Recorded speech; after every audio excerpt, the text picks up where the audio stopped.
So, ang pagkakaiba ng dalag tsaka paltat kakabsat, yung paltat may balbas, ayun. Yung dalag walang balbas, ayan. Native. Good evening kakabsat, may pakita ko sa inyo. Dito tayo kila Bayaw Bembol, dito sa Betty. Nahuli niya.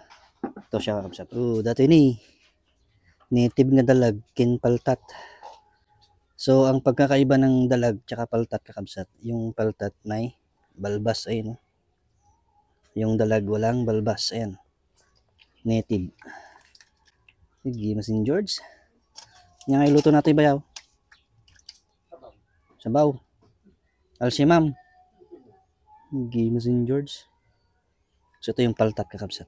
May balbas. Ito naman yung dalag. Ayan. Medyo medium size lang siya. Fresh na fresh.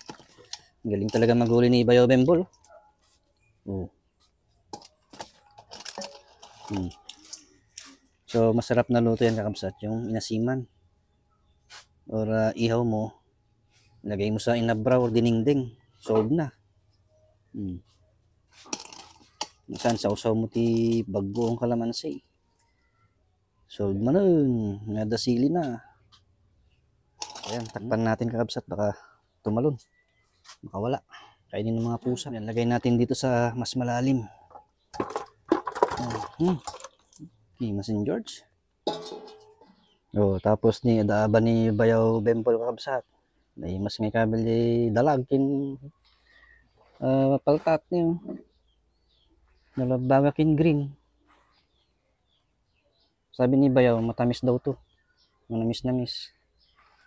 Ito yung gusto niyang gabi, green. Bagong harvest lang kakabsat. Ayos.